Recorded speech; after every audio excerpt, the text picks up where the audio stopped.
What's up, guys? It's KB. Make sure you subscribe to the Underground Sports Philadelphia YouTube channel. Click the bell icon down below so you don't miss a single video from us.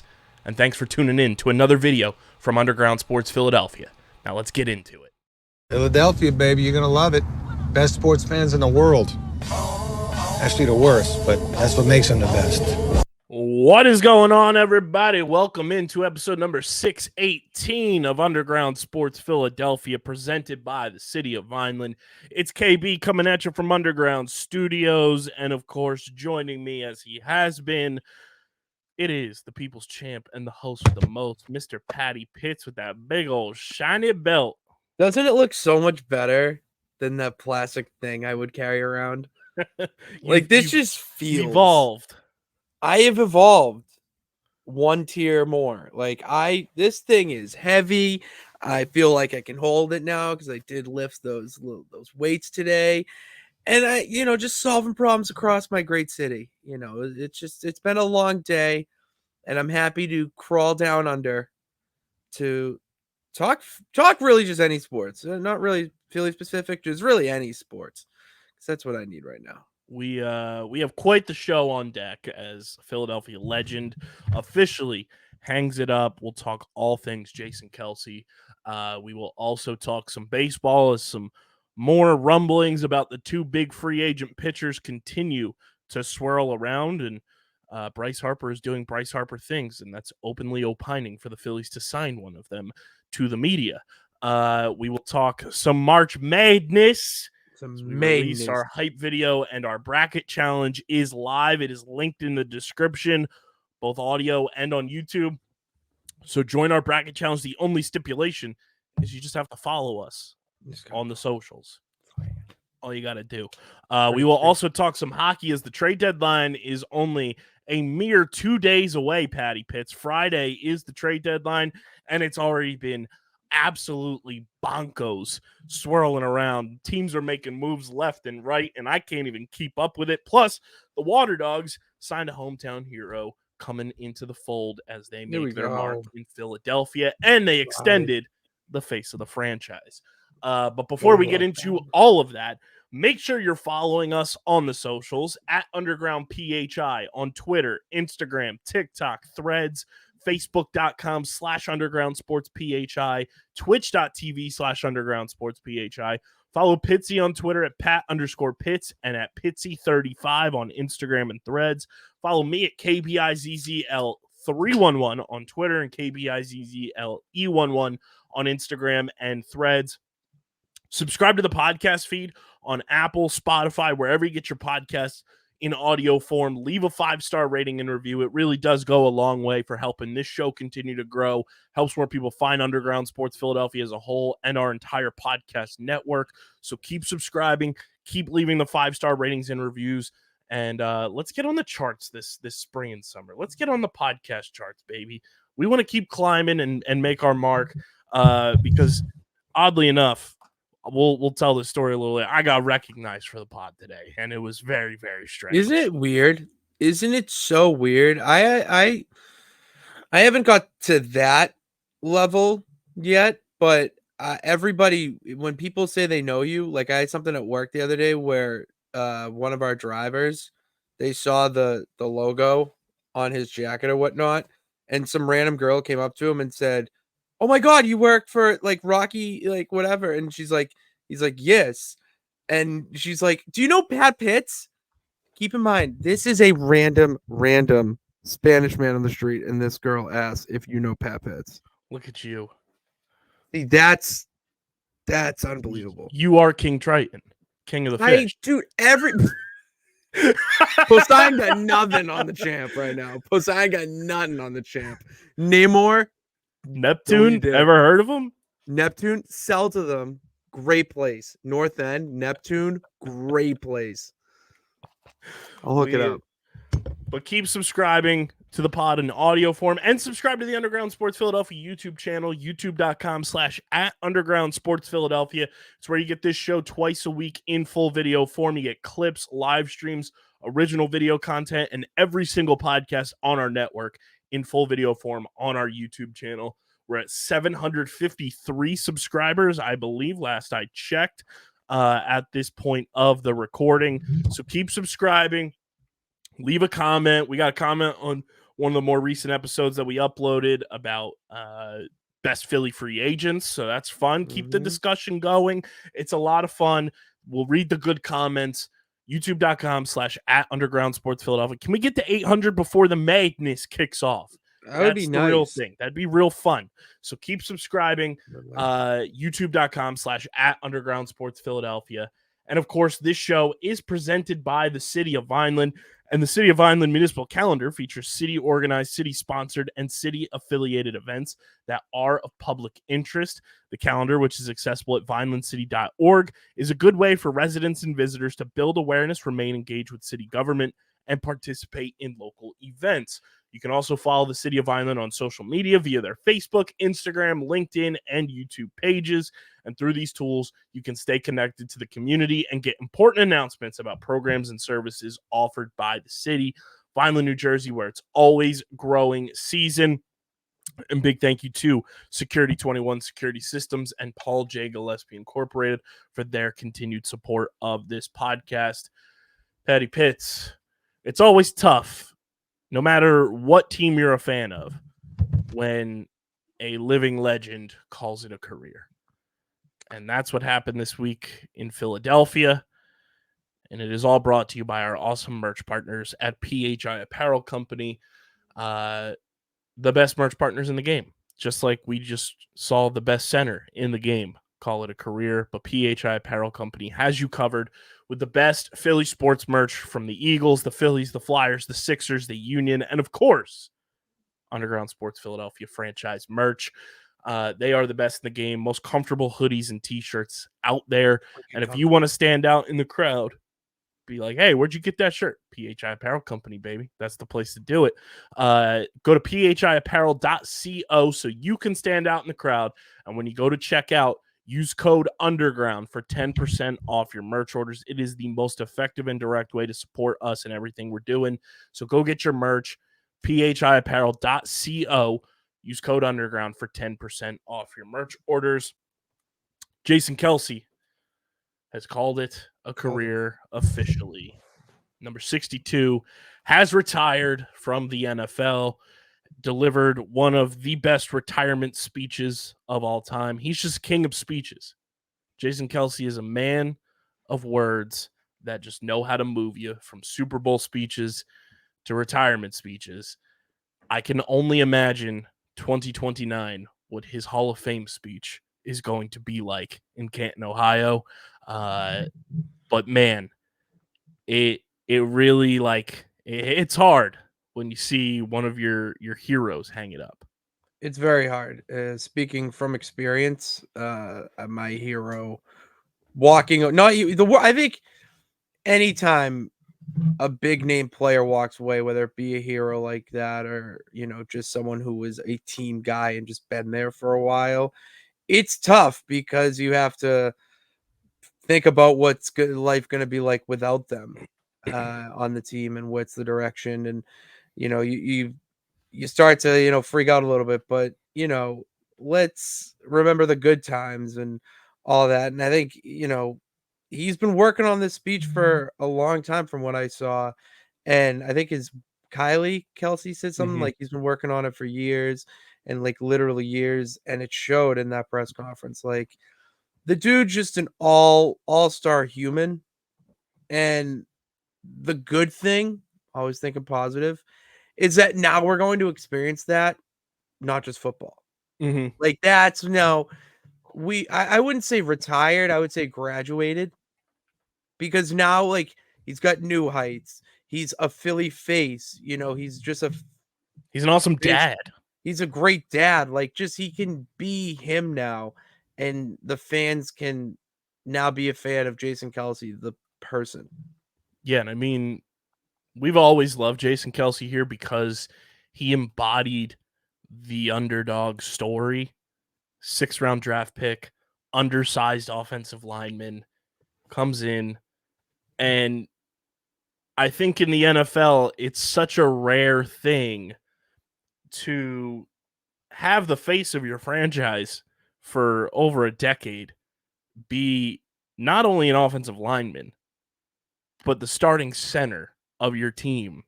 When you think Philadelphia Eagles over the last 10 years, it's Jason Kelce. That's the first name that it's one of the first 3 names that pops up over the past 10 years. I would agree. I mean, did it for 13 years, got drafted in the 6th round of 2011. So much so that, I love when his draft tweet pops up because the official Eagles account back in 2011 misspelled his last name. No way. Did they really? Kelsey. Sey. Oh, that's brutal. To go from that to franchise icon. And wait, what year did you say? 2011? 2011. Yeah, that's like infancy of Twitter, where just no one even cared. You know, like it was There's no just pictures. There was nothing. Like, yeah, exactly. That's wow. And I Look how mean, far we've come. Jason Kelce played for Andy Reid, played for Chip Kelly, played for Dougie P. That's another thing. Played for Nick Sirianni. Play with a lot of guys. Not many players can say they did that. And Jason Kelce did at an elite level for 13 years. I haven't even watched the entire speech yet because I haven't been mentally prepared to bawl my eyes out yet. But I've seen clips. Obviously, him talking about Nick Foles having the biggest dick and Doug Peterson having the biggest balls was hilarious. I saw on New Heights they had like the montage video of everyone recording a congratulations thing, and I think one of the coolest parts of that, his best friends were in it. The Bo Allens, Chris Long, Nick Foles. Oh yeah. The Manning brothers were in it. Jules was in it. Julian Edelman was in it, showing off his chest hair and a big old dip in his mouth. That's my guy. That's my dude. Who else was in it? Joel Embiid was in it. Jim Thome was in it. So like Thome was in it? Thome was in it. Oh, because the Cleveland and Philly too. Yeah, that would make sense. Oh wow, that's cool. Jordan Mailata was in it. Oh, of course, yeah. You got to get the actual.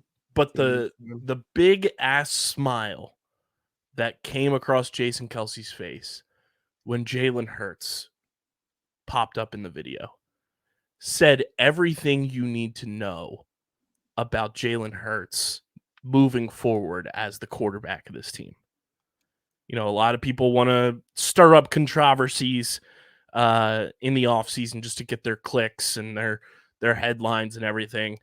Seeing Jason Kelce's genuine happiness beam across his face when Jalen Hurts came across in that video told me everything I need to know about Jalen Hurts and then some. I mean, was AJ Brown in the video? He was not. Oh, Kyle. This fucking guy. This is what AJ was talking about. I'm just saying, you need to bring up these questions. Granted, AJ and Jason haven't played together as long as Jalen and Jason. So, just this fucking guy. Just doing a little of that. But that told me everything I needed to know about Jalen. That told me everything I needed to know about just the character of Jason. Just to see the wide variety of people in that video too was so cool. Like Joel Embiid is a very to himself type of person. To see him in that video was so cool. To see Jim Thome in that video was awesome. The Manning brothers, Julian Edelman, who said 2017 haunts him to this day, which was very funny. Still haunts a lot of people in my area. And to just see how many people, to see the Kansas City Chiefs official account tweet something about it. That's pretty cool. Is really cool. And to see how many people just in the NFL space were genuine Jason Kelce fans of who he is as a person and congratulating him, and guys that were on the Eagles for a blip on the radar, like Jordan Howard, who was cult hero, the running back, who played for the Eagles for a short amount of time, a couple of years, cult hero because everyone remembers that Howie Roseman traded for him while he was sitting courtside at a Sixers game. I don't know that story. That's pretty cool. Yeah. Jordan Howard That's really funny. posted something about Jason Kelce on his Instagram story. Oh wow, okay. Jordan Matthews posted about Jason Kelce.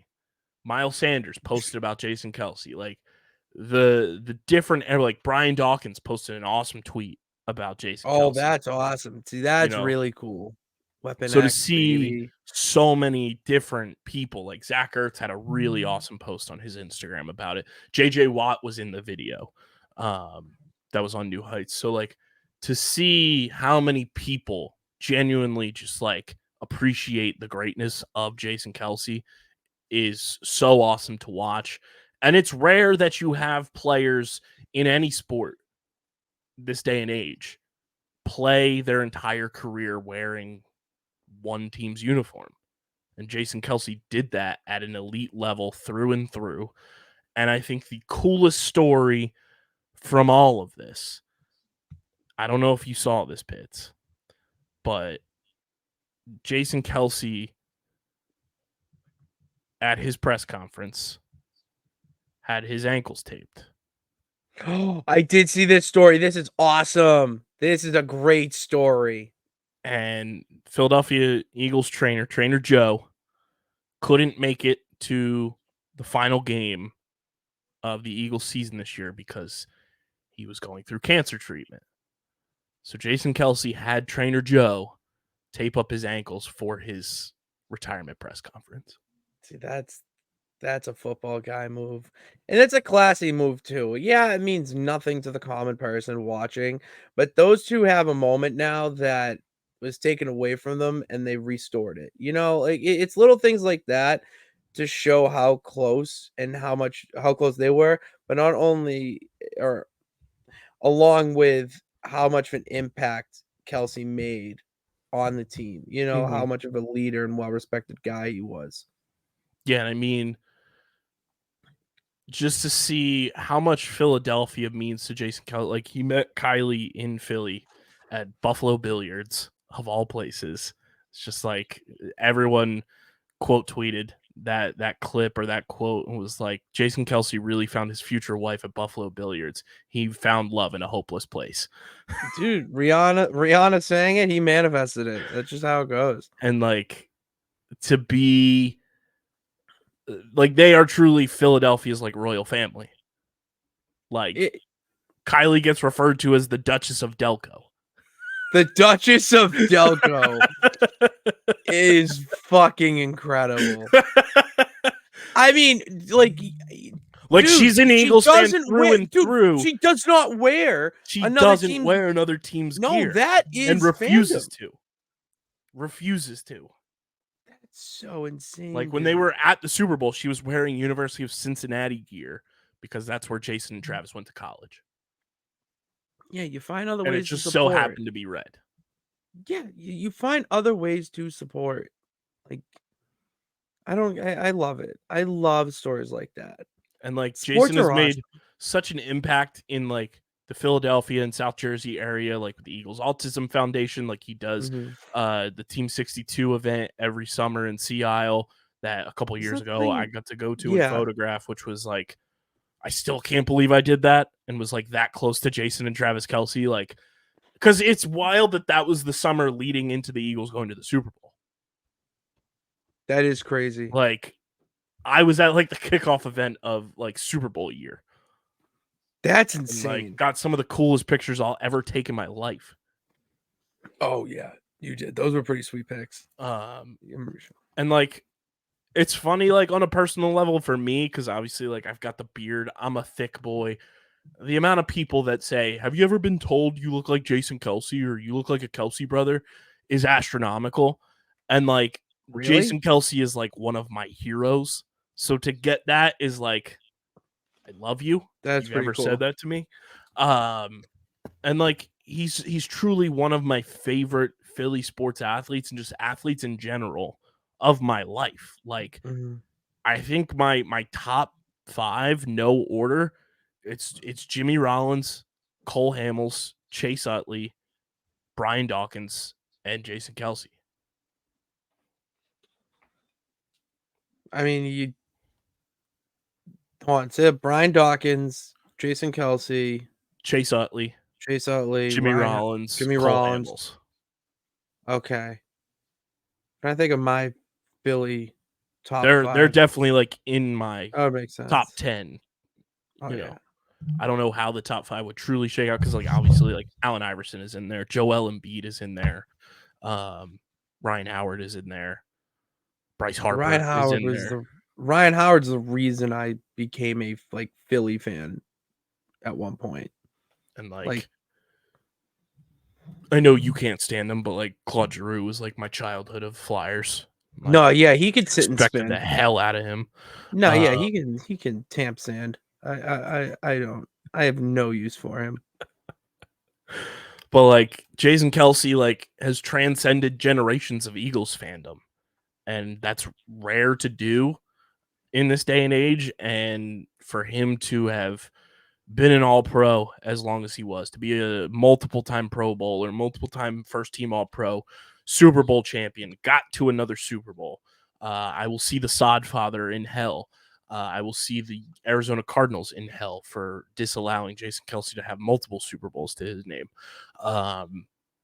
But you know, you're a special and transcendent athlete when the official NFL Hall of Fame account is already saying, like, now that Jason Kelce's retired, he's eligible for the Hall of Fame in 2029, which I'm putting this out there. We will be there as a company. We will be at Jason Kelce's Hall of Fame. That's pretty cool.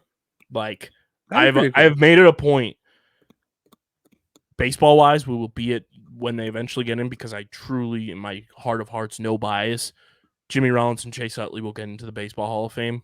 I can see J. Roll, not Chase Utley. Right now it's flip flopped. Really? Chase had more votes this year than Jimmy, but they're both still on the ballot. They'll both get in my opinion. Baseball writers suck. This is why I posed my question. Like, this is why I do these things. When they get in, we'll be there, hands down. And when Jason Kelce goes into the Hall of Fame, we will be there. I'm for it. So I want to go back to Cooperstown. I still got to go to Canton. I want to go to Canton. I got to go to all of the Hall of Fames. I got 2 left. Which here's the thing. Spoiler alert about Springfield. First off, terrible place to go. Don't go to Springfield.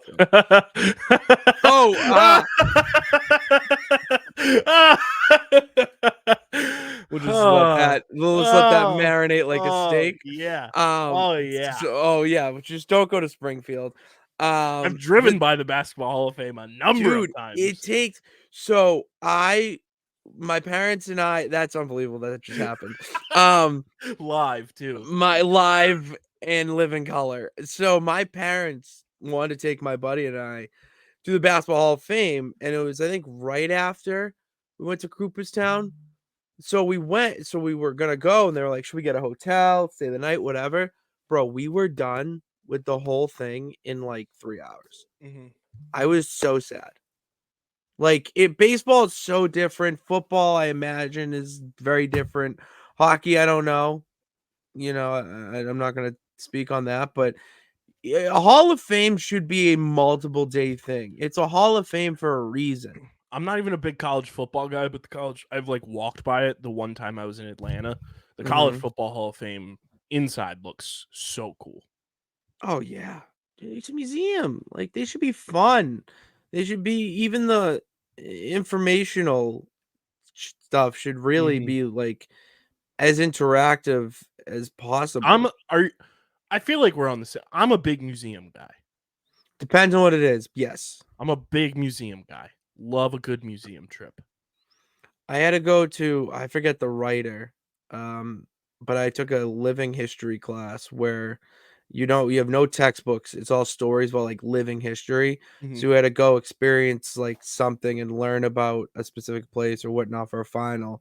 And I think I don't want to say Edgar Allan Poe, but it was a writer like that. His house in Hartford I had to go to, and like walk around, take a tour, like all. I was amused. I thought it was awesome. You know, like just how well they keep things, you know, how well they take care of it and display it so it keeps that feel like, you kind of travel back in time. I love that type of stuff. It's, I was fascinated by interesting. museums like at a young age because when I was younger, I feel like you and I share a lot of like young childhood like similarities.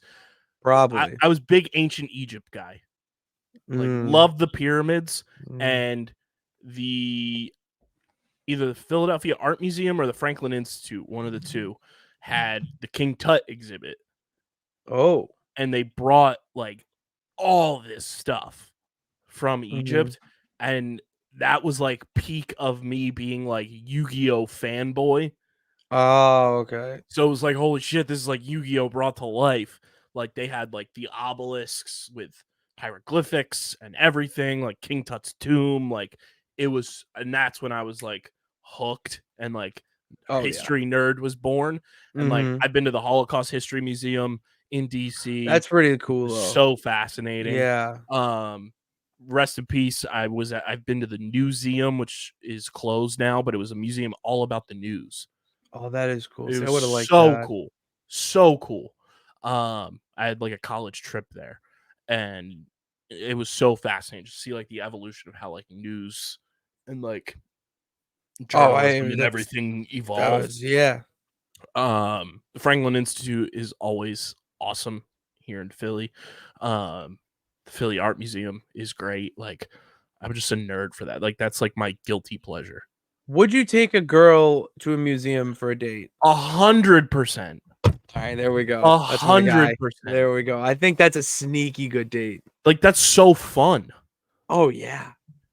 You can do so you learn, you walk around, look at pictures. I Because went the to the cool part about a museum, like especially if it's like an art museum, let's say, Mhm. like you're both, no matter who you go with, if it's a friend, a date, whatever it may be, you're going with your family, whoever you're with is going to experience that day completely different from how you experience it.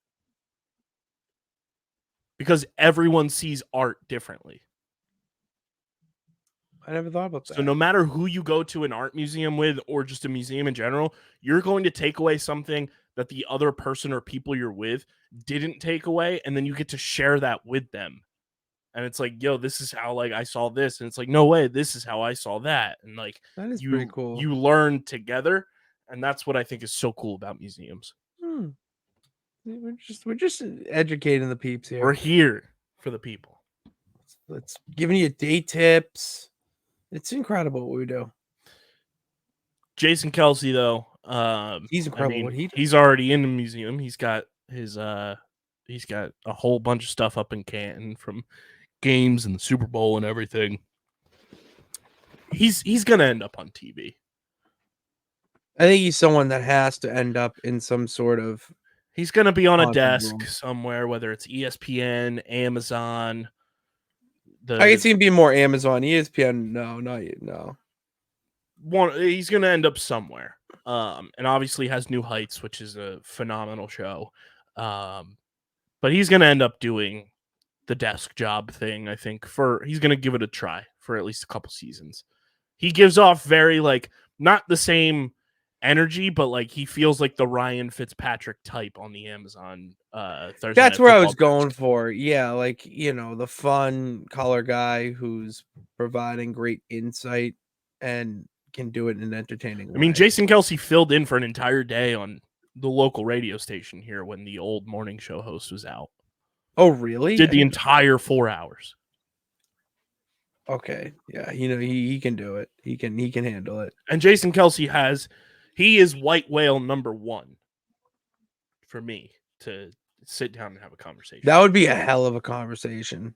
That would be Like, a hell of a conversation. number 1, hands down. And I mean, last night he and Travis were courtside at the Cavaliers game, them being from Cleveland Heights, Ohio. They gave out Jason and Travis Kelce bobbleheads. I did see that. That was pretty good. So cool. That was pretty good. And the Cavs won, which was very cool. But man, like there's No, so it's many not Jason cool that they Kelce. won. There's so many Jason Kelce moments too that just like that was like the Super Bowl parade was like our first like event to go and cover and do things when we started the podcast. Like, it was 2 days yeah. after we started after the podcast. We went to the parade, and I got pictures of Jason Kelce on a bike in the Mummers outfit. That outfit is insane. That I need an outfit like that for his Hall of Fame. I need I can't even imagine what his Hall of Fame speech is going to be like. Emotional AF. Because his Super Bowl speech was hands down the best Super Bowl speech I think ever. It's up there. His retirement speech on an emotional level. That was up there. All that time. was really up there.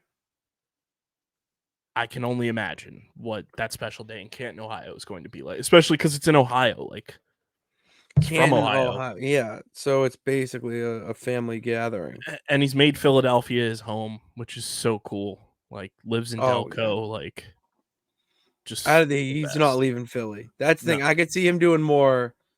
I mean, obviously now and a popular like national stage, whatnot, but I could see him being more of a Philly mainstay and Philly face for a very long time. Yeah, I could see him working with the organization. Yeah, do you think he'd go to coaching? I don't know if he would go the coaching route. I feel like he is somebody that could go into like some sort of executive route. Very similar to Connor Barwin, who retired and then became the Dwight Schrute to Howie Roseman. That's incredible. He's a special assistant to the GM. Dude, I can't. That's hilarious. Connor Barwin of all people. Like I loved Connor Barwin when he was here. I was a dog. That was the Houston Texans to the Philadelphia Eagles pipeline. Him and D'Amico Ryans. Oh yeah, that's true. So, the other thing, retire number 62 yesterday. Yeah, I'm very particular on who and when numbers should be retired. Jason Kelce is a no-brainer to have his number retired. Yeah. What starting center, not only just for the Eagles, but for any football team, has made the impact that he has? Like, it seems like it really just seems like a no-brainer. And with, it's yield to redundancy of why, but yeah, he needs to absolutely have his number retired. But that's the thing. How many Eagles players have their numbers retired? There's 9 numbers that are retired. Okay, then that's fine. I don't see they are number 5, Donovan McNabb, which I go back and forth on that being retired. Okay, I'm kind of happy you do, because I think that's it's a bit of a stretch to me. He didn't bring home a championship. But still to this day, I think Jalen Hurts will surpass him, but to this day still has the top accolades of any quarterback to wear an Eagles uniform. So I get that. So that's why. Of it, but I also went to 5 NFC championship games, won one of them. Yeah, that's true. I still go back and forth on it. No, but if he has all the records, then Steve Van Buren's number 15 is retired. The Van Buren's, Belichick talks about him. I mean, if you're getting mentioned by Bill Belichick, you're pretty damn good. He until Brian Westbrook and Shady came around, like, he was viewed as the best running back in Eagles history and won 2 NFL championships in the 40s. So has those the rings. Matter. Agreed. Matter. The fact that we don't warrant the value of NFL championships the way we should is crazy to me. It's getting to be like, I don't know why we don't do that for baseball. Baseball, it's we won a World Series, we won a baseball championship in 1892. Yeah, the Red Sox were the first ever dynasty of the 1900s, but it's like their with football, there's no steroids. Football, it's like, we didn't have championships until Super Bowl 1. Well, because they don't think of football before the Super Bowl era as like a real thing, and it's crazy to me. As someone who took a football class, it's so different how they viewed football, professional football. Let me preference that. How they viewed professional football before the Super Bowl era. Like college football was what you watched, and the Mhm. professional was like treated like lacrosse, like Mhm. now, and that type of platform where it was like on the rise, it was there, but you needed, you needed some miracles, and they did. But I think we should still count them. Just Exactly. call them NFL championships. Exactly. I don't. Brian Dawkins, number 20, is retired. Completely agree. Oh, I mean, Should yeah, be. yeah, Talk about another white whale that I would love to sit down and have a conversation with. It's dude. Brian That's Dawkins. like he's top 3. One of my. He was favorite my Philly childhood athletes. hero. Like, I cried the day Brian Dawkins went to the Broncos. Yeah, you should. That's gross. Cried. That's gross. Tom Brookshire's number 40 is retired. Yeah, you lost me there. This I is can't- another I- one that I'm like, eh. Like, who is he? He had injuries that ended his career early. He missed 2 seasons to serve in the military. He was he's a got 2-time Pro Bowler. He was part of the championship team that beat the Packers in 1960. And he was part of the Eagles' local broadcast team until the NFL did away with local teams and then moved into being one of the premier broadcasters, forming a legendary broadcast duo with Pat Summerall. The thing that He's it's more probably, viewed as a broadcaster he's in more my of a- mind. Yeah, like that. He's getting his number retired because he's a great human Yeah. and versatile Like, human. to me, his banner should be microphone, Tom Brookshire. or his badge of honor. Thank you for your service. Well, we don't want Eagles banners having stolen valor. You know what? Fair. I didn't think like that. I mean, We number 44 for Pete Retzlaff is retired. I know who that is. Pistol Pete. Maverick. Number That's who 60, I know. Chuck Bednarik. That's a given. Concrete Charlie, 100% should have his number retired. Okay. He's the guy that had the hit on Frank Gifford. That is like the ever famous like black and white photo of the Eagles player standing over the Giants player. Oh, that's him. That's him. Oh, Jesus. Who the hell is that? 10 all pros, 2 national championships, Hall of Famer. His knuckles were like crazy. Hey, that's something that freaks me out is when like people's hands and knuckles are like different ways. Al Wistert's number 70 is retired, 4-time All-Pro, Eagles Hall of Famer, but he's not an NFL Hall of Famer. So that's what kind of gives me like pause on like why is it retired? He was part of the Eagles team in the 40s that won multiple NFL championships, spent all 9 years of his career with the Eagles, including 1 year when the Steelers and Eagles merged to be the Steagles. He was, but he made it through that era, so that's probably why. Reggie White, number 92, is retired. Makes sense. And number 99, Jerome Brown, is retired. Makes sense. I don't know that name. Absolute dog for the Eagles. Okay. Played with Reggie. Passed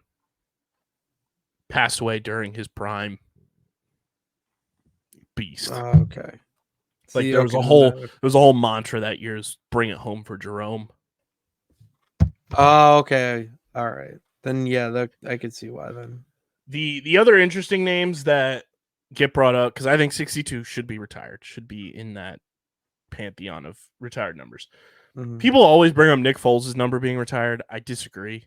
No. Like he's got the statue outside the link, which I think that's all you need. That's all you need with Nick Foles. Like that tells the story of Nick Foles to a T.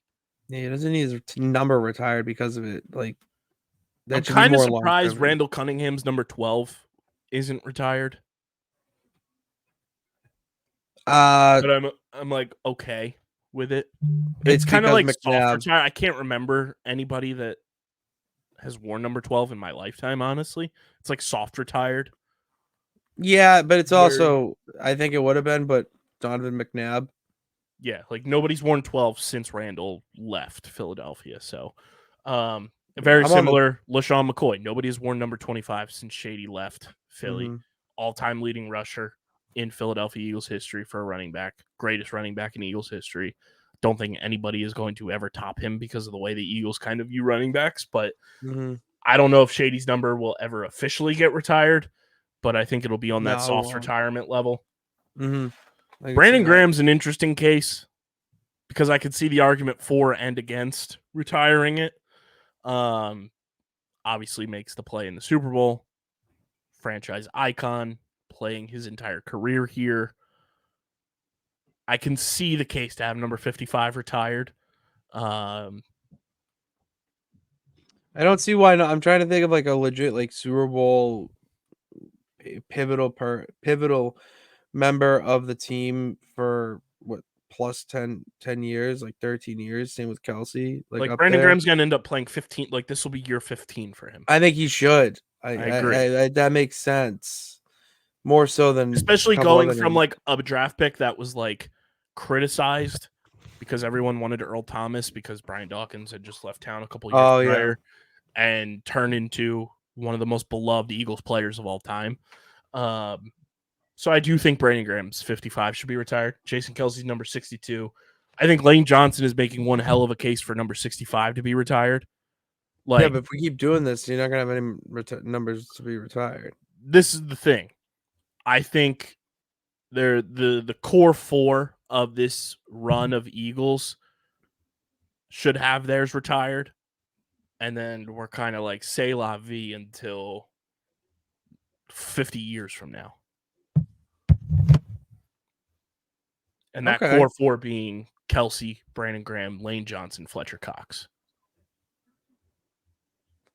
Yeah, the tough thing is if they won more, like that's where it would make sense. But I could also see the fans like who would the number retire numbers really for? I think it's kind of like it's for that player.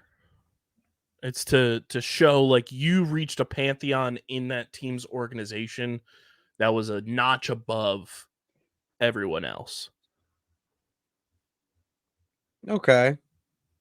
So then again, I could see it. To me, it should be someone that transcended the organization. Which is why I think those four are like, because all four of them are going to end up playing their entire career in an Eagles uniform, which again, like we mentioned, is so that rare. is crazy. That is actually so rare, insane. All four like, in this day and it was back to back drafts that they all got drafted in. Brandon Graham was 2010, Jason Kelce was 2011, Fletch was 2012, Lane Johnson was 2013. So yeah, that's all Super Bowl champions, all have had all pro seasons, multiple time Pro Bowlers, all went to another Super Bowl. Yeah, I think what solidified it for me was not this past season, but the season before when the Eagles won the NFC Championship game, and that photo of the four of them with Howie Roseman lifting the NFC Championship trophy together. Mm-hmm. That was like, that's this era of Eagles football. Yeah, I would say that.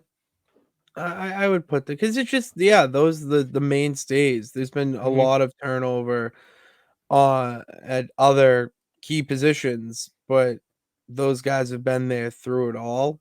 All right. Like outside of Lane Johnson, all of those guys played at least 1 year with Andy Reid. Mm-hmm. All played with Chip Kelly. All played for Doug Peterson. All played for Nick Sirianni. Yeah, that would be embodiment of. And the reason Lane Johnson is an Eagle is because of Andy Reid's last season going 4-12, and the Eagles had the number 4 pick in the draft. So by de facto, thank you, Andy. Thank you, Andy. All right, I'm vibing with those are the four that I think truly deserve it. Will they all get it? I don't know, but I think they all deserve it. Because you can make arguments for other players, and it's like, well, he left, came back, Like Deshaun Jackson's an interesting one. Like we gave that to our punter this year. Like Deshaun's a franchise icon, but doesn't deserve the number retired. Deserves Eagles Ring of Honor. Absolutely. Eagles Hall of Fame. Yeah, but not a number retired. Right. No, that needs to be like. I could see them doing with Fletcher Cox what they've done with LaShawn McCoy and Randall Cunningham and like soft retiring 91. Where like it's not retired, but nobody's wearing it. Mm-hmm. I can see that too. But I also think those four are like the ones. Like they're franchise icons. Yeah, I'd give franchise icons. I agree with that. So congratulations to Jason Kelce on one hell of a career. Not enough words to thank him for just being an absolute dog for 13 years in an Eagles uniform. Pitts, let's transition to a little more widescape NFL. Mass exodus of so many players today. Dude, what are the Bills doing? To start off gently, the Eagles have released Avonte Maddox. The two sides are still talking and potentially working on an agreement to bring him back, but it clears up cap space for the Birds. But so many teams releasing so many players today. Dude, just absolutely insane the amount of players that the Bills are releasing. And on top of that, they are still like extremely over the cap. So maybe the cap isn't as fugazi as we have been thinking it is. Because they're releasing some big name people. Like Trey White. Who was the other? Trey White, Micah Hyde, Jordan Poyer was the next one. Like absolutely insane. Yeah, I need Jordan Poyer to come home and come back to the Eagles. He was an Eagle? We drafted Jordan Poyer. Chip Kelly era. I did not know that. Yep. Never panned out here, and then he went on to have a fucking star-studded career in Buffalo. Wow. I would not have thought that. I must have forgot that. Yeah, let's see. Because he doesn't seem like an Eagle to me, though. Like, dead serious. He does not seem like an Eagle to me. Yeah, Jordan Poyer was same draft as Lane Johnson. Wow.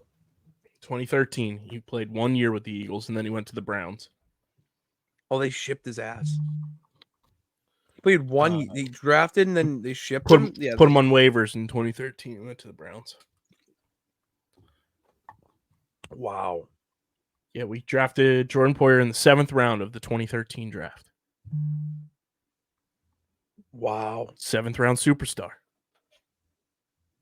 That's crazy. You know what else is crazy? That both of our teams have had the most iconic 6th round picks in NFL history. Yeah, I know. Brady and Kelce are like hands down like two of the best, if not the two best. Easily. It just shows you never stop fighting. Like if you like the fact that Brady was supposed to go 3rd, goes 6th, gives a giant middle finger to everybody, and goes out and becomes the greatest player of all time. Like insane. Then you have Jason Kelce to do that on the Philly side. The best 6th round picks in NFL history have to be Brady, Jason Kelce, Terrell Davis. I didn't know that. I know he's all over the news for different reasons now, but Antonio Brown. Dude, his Twitter game is fire. It's absurd. That man just has no filter. No filter. Tyrod Taylor, 6th round pick, has made one hell of a career for himself. Not the greatest, but you got to give his man his flowers. That's a hell of a career. At Matt Hasselbeck. Had himself a hell of a career. He did. He took his Antoine Bethea. Antoine Bethea. Oh, TBT to that name. I haven't heard that in a minute. Some great 6th round picks. But yeah, the Bills releasing a bunch of guys. Some other teams releasing a bunch of players as well, if I'm not mistaken.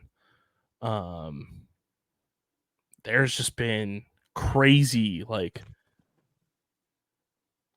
it's insane how the offseason has become a show in itself every day. And like Zach Ertz signs with Washington. That's weird. Weird. What? Wait, what? Wait, hold on. That's breaking news to me. What? Yeah, Zach Ertz signed with Washington. He reunites with Cliff Kingsbury. That's not a reuniting that we need. Yeah, it's weird. Very weird. Just gross. Like Saquon, free agent. I'm so excited. for Saquon free agency because everyone thinks he's here's going to the Patriots, and I just don't think so. I figured it out, Pitts. The reason the Buffalo Bills have released all those players so they could clear cap space to go and sign Mitch Trubisky as their backup quarterback. Has to be. It's the only thing that makes sense. They've officially signed Mitch Trubisky as of like 26 minutes ago. Oh wait, really? Yeah. What the fuck what does that do?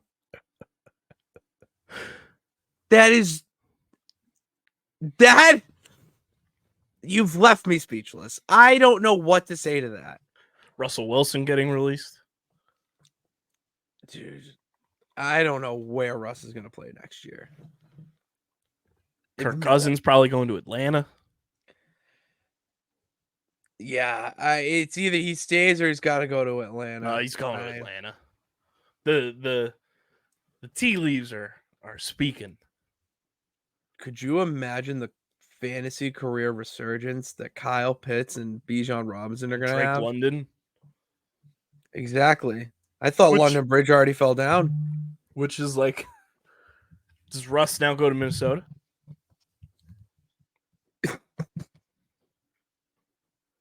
Could you imagine Justin Jefferson being so angry at Russell Wilson and then him demanding a trade?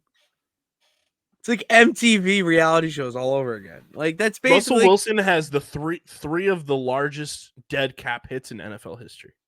Three of the largest. Seahawks, twice with the Seahawks, and then one with the Broncos. Twice with the Seahawks. How's that possible? Because he had multiple contract extensions. Okay. But you really have to not like somebody to just pay them $85 million to make them go away. Yeah, that's what the Broncos are doing with Russell Wilson. That's John Elway's ego really blowing out of proportion.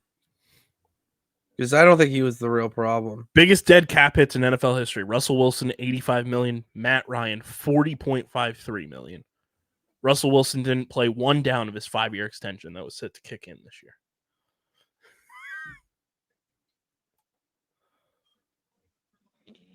Wow. He was still on original contract. Oh, wow. That's insane. That's wild. Dude, imagine, like, that's just so, like, what are you doing there if you're the Broncos? Do you think that the next best thing, like, who's their quarterback now? Gotta be looking to draft one. With what pick? They don't have they might actually have a kind of high pick. What pick do they have? I think it's or they got to sign somebody or trade for somebody. Like Kirk Cousins to Denver doesn't seem that bad either. I think he's going to Atlanta from everything Mike Florio has been saying. Okay. Because apparently they've been looking for schools in the Atlanta area, and okay. Kirk Cousins' wife is from the Atlanta area. Okay. Well, let's not forget about the real hot commodity of free agency. Mac Jones. Anywho, that's the real hot commodity. We have officially announced our Underground Madness 2024 with a kick-ass hype video that was put out across our social medias today, including myself, Patty Pitts, Deej, and Stevie Mac. Go check that out. Our Underground Madness bracket challenge is live. It is linked in the description. And we are going to cut to a segment that Stevie Mac and I did breaking down the early conference championship tournaments going on. So stick right here, and we'll be back talking some hockey, some baseball, and a little Waterdogs on the other side. All right, you guys saw the video on the socials. We told you that we were getting a little mad this NCAA basketball hype season. It's Underground Madness. It's going to be a segment in our shows here on the main pod throughout the NCAA tournament season, because we're stepping up our game. We feel like we can, and we have the means to do so. And no better way to kick it off than one of the mad horseman himself, Stevie Mac, ready to break down some college hoops. I know you're chomping at the bit for this. Oh my God, you have no idea. As the great John Rothstein once said, there's no greater journey that anybody will go on other than the next 6 weeks are going to be the ultimate conquest of. You will never have a moment in your life aside from this month where you will have an extreme high and an extreme low, all within probably a 5-minute period. I told my brother, who's only 18 and in college and is getting into the sports gambling realm, I told him, you're going to win so much money in March Madness, and then you will lose it all because you bet Michigan State against Middle Tennessee, and they lost the 2:15 matchup. To say that I have PTSD from that moment is quite the understatement. Yeah, it's Underground Madness Volume 1. Some little housekeeping. Make sure you guys join our bracket challenge. That will be linked in the description, both on audio and on the old YouTube channel. So join our bracket challenge group. It's free to join. We want as many people joining our bracket challenge as possible. Last year, I think we either surpassed 100 people for the first time or came very close to it. Let's get those numbies up. Let's see how many people we can get to join the Underground Madness bracket challenge. And then all of our Underground Madness segments will be brought to you by our pals over at Dead Threads, because they've got some awesome college hoops gear that you can tap into. And I got a little write-up here about our friends over at Dead Threads. And it is a really awesome company started by the artist. Her name on the website is just Amelia from Dead Threads. She is the creative mind behind the exclusive and transcending t-shirt designs you'll find at Dead Threads. She says, I'm not just a t-shirt designer. I'm an artist with a passion for turning sports legends and celebrity icons into wearable art. And in a world where trends come and go, Dead Threads designs are designed to be timeless. When you choose a Dead Thread creation, you're not just adding a t-shirt to your collection. You're making a statement that's uniquely yours. Click the link in the description and use code UNDERGROUND when you go to checkout at deadthreads.shop, and you get 15% off your order. Plus, part of our Underground Madness prize pool is going to include your favorite team that is available at Dead Threads. Nice little t-shirt from them. So check out Dead Threads. They've got pro, college, everything in between. Some really awesome stuff. And happy to have them on board with Underground Sports Philadelphia. But that is deadthreads.shop. Click the link in the description and use code UNDERGROUND for 15% off your order from our pals at Dead Threads. Stevie Mac, let's talk some college hoops. Let's do it. So I want to kind of break this down as we're in conference tournament mode and run through some of the interesting mid-majors. So that for those of you who have never been introduced to March Madness, first of all, welcome to the madness. We're all crazy here, and you can just talk to literally anybody who's a fan of college basketball. I watch it all the time. I gear up for this kind of stuff. I think betting college is way better than betting the NBA. And therefore, I find this to be like basically the mecca of my entire life. It's playoff sports around the world. It's golf year round. Spring training finds its way, but for some reason in March, I can give less of a shit about spring training, and my face is dialed in solely to Selection Sunday come March 17th. So conference tournament play currently underway. There are a couple of tournaments that have started off. A lot of the big time tournaments start off next week. So most of your top flight teams, the Big East, the MAC. God, I went to a school in the MAC. They are most certainly not a big team within all of this, but they will be playing next week. Shout out to Quinnipiac. But the Big Ten, the Pac-12, the Big East, and so on, they will all be next week. So yeah, let's kind of just jump into some of the tournaments. Ask me whatever you want to know, and I will give you all the info that you like. So we've got 3 conferences we'll talk about on this first installment here that are going to kick things off. We'll start things with the Atlantic Sun, the A-Sun Conference. They feel like a conference that gets talked about by the hipsters of college sports all the time. Everyone's like, "Oh, the A-Sun is so fun to watch." Break down the Atlantic Sun. What's been going on with them for the people, and why we should be paying attention to this conference championship? Well, first of all, people should have been paying attention to this conference since 2015 when Florida Gulf Coast, the 15 seed, and Brett Comair and Dunk City, basically the better version of the LA Clippers when they were in their heyday, basically took the college basketball scene by storm. But ever since then, it's kind of been a one-horse race throughout it all, and it's flopped around a couple of teams. As of right now, the way we look at it, there are 3 top teams to discuss, and really it's the 3-horse race. Now, the Florida Gulf Coast last night lost to Queens College, 69-63. So Florida Gulf Coast was my dark horse. They're now out of the race, which only makes things easier for one of the top teams here, Stetson, the Mad Hatters, which actually makes total sense considering we are the Underground Madness Cheshire Cat. We have the Stetson Mad Hatters, who's going to be able to get us a little bit of leverage in this event. So it's a 3-horse race. It's Lipscomb, Eastern Kentucky, and Stetson. Eastern Kentucky right now the favorite to land the bid. However, I don't believe that EKU is going to get that bid. I believe it's going to wind up landing to the Stetson Hatters. There's a logical resume for all 3 of these teams, and I'll start off with the other 2 before I jump into Stetson. But Eastern Kentucky is one of the most prolific scorers in the A-Sun. Isaiah Cozart, he's easily the top weapon. He can do damage across the floor. They have a trio of guys who can put up 15 points per game. They can average about 45 a game combined. So right there, when most of your points are split between 3 guys, which is kind of the trend within this conference, there's only a couple of guys who can score the ball, and everyone else is sort of a facilitator. And hopefully the bench points come, which is really the goal of teams in this area. They're not going to get any higher than about a 15 seed. So for all you who are looking at the super sleepers, these teams probably will not qualify.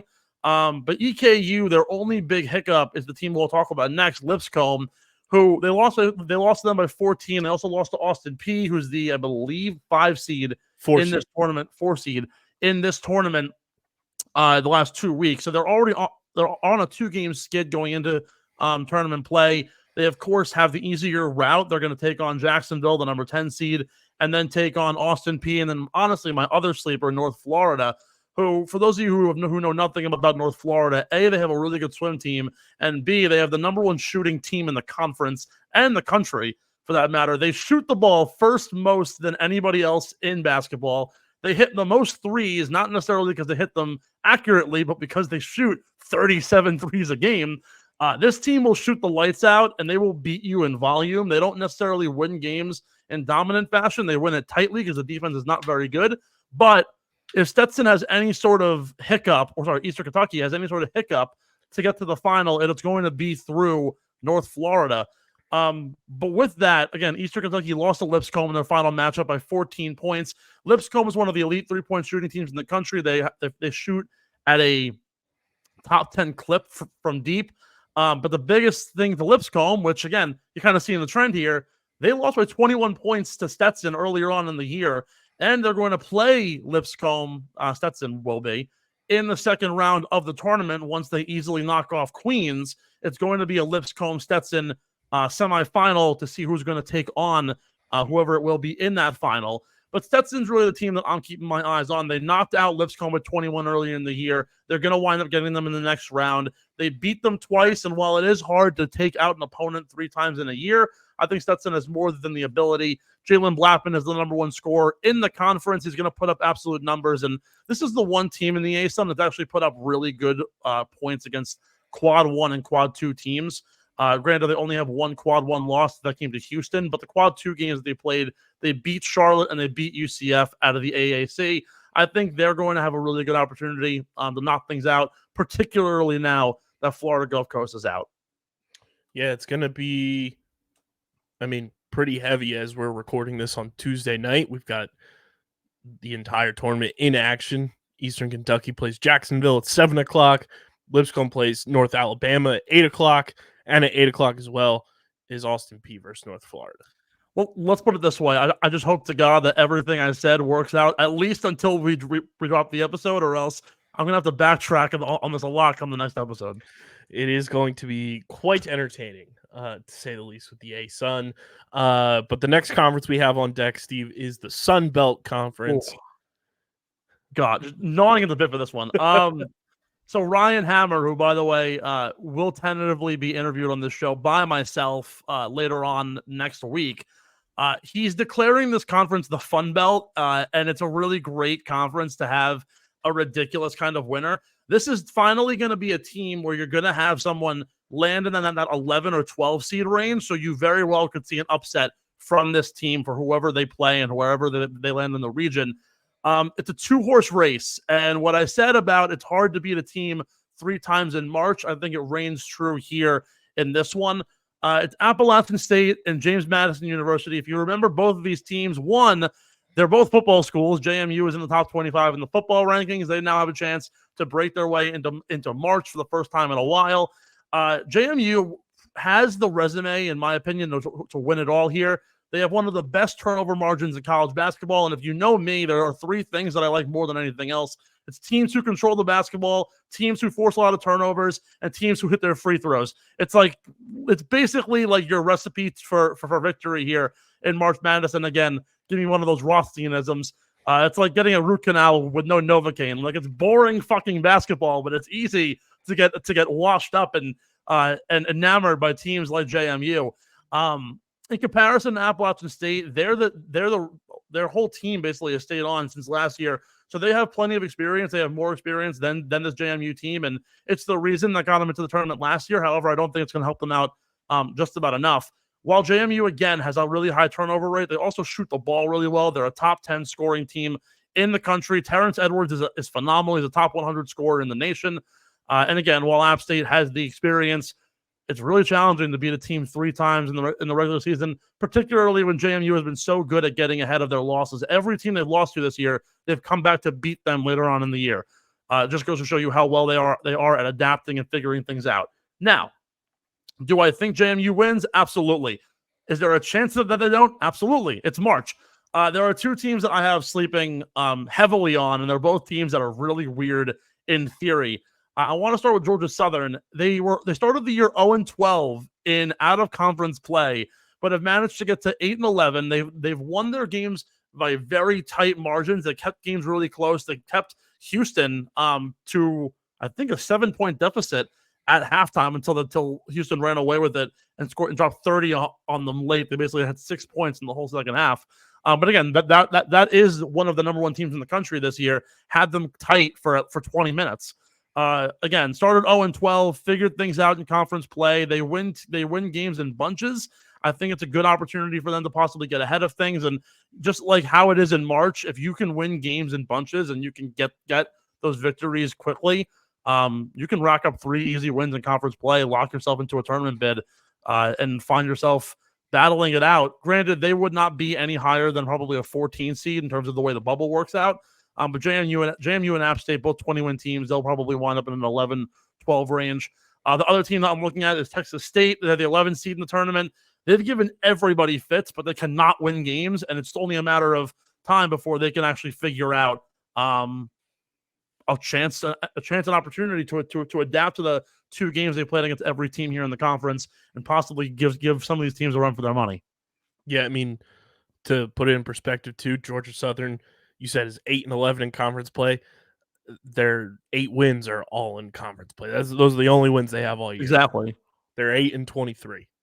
Not for nothing, too. Georgia Southern also has one of the better adjusted defenses in conference play, according to KenPom, which is a huge metric to be following. Honestly, KenPom has been the go-to for all of this, and they're the ones who are predicting JMU to win this conference based on their measurements.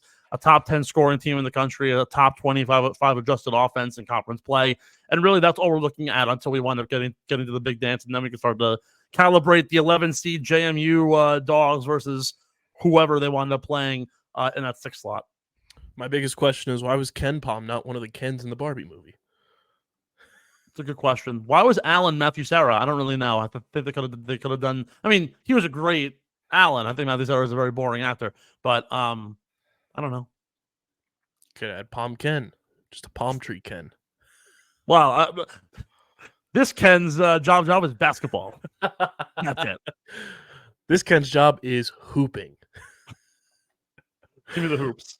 One more conference to run through here. We got the Horizon.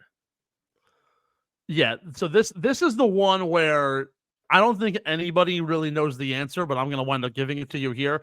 8 of the 11 teams in the Horizon finished their season above 500. So right there is the metric that kind of freaks everybody out.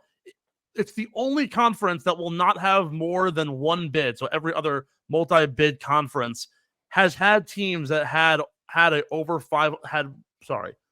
or more teams over 500. All of those were the Power 5 schools, on top of schools like the Mountain West are probably going to wind up being a 5-bid league. Again, 8 of the 11 teams finished above 500. There is possibilities across the board for teams that could possibly run away here. Even as far down as like Purdue, Fort Worth, I think could be a sleeper in this side of the bracket. But I think the main story here falls under Oakland and Youngstown State. Oakland, the 1 seed, has managed to win the entirety of the year and kind of by the skin of their teeth. They have 3 overtime wins. Their average win margin is 2.5 points. So they don't seem to win games by a very large margin. Then on the other side of the bracket, the 2 seed is Youngstown State, who they shoot the ball a ton. They don't shoot a lot of threes at a very accurate clip, but they rebound the ball at a top 10 percentage in the NCAA. It doesn't matter how many shots they miss. They get second chance points and they rally easily. In terms of scoring margin, they have one of the top 50 scoring teams in the country. They have a better scoring average, listen to this, than St. John's, and they're going to wind up being a 10 seed probably in this tournament, as high as an 8 seed. They even have a higher scoring margin than Gonzaga out of the WCC. So when you look at that right there, I think Youngstown State is the team to beat on this side of the bracket. Oakland, again, has been keeping things tight. They managed to keep it tight against Youngstown State. They split in the regular season.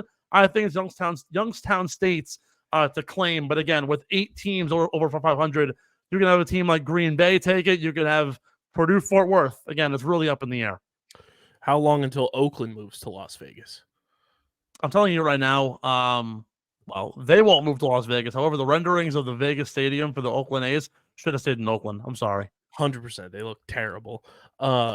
How long until the city of Oakland moves to Las Vegas? That's the real question. The city of Oakland might become a fallout zone before it moves anything. It's going to be like the one scene in SpongeBob. Let's take the Bikini Bottom and push it somewhere else. It's just going to crumble before it even happens. We're going to have a city swap, and it's going to be the state of California has traded the city of Oakland to Nevada for the rights to Area 51.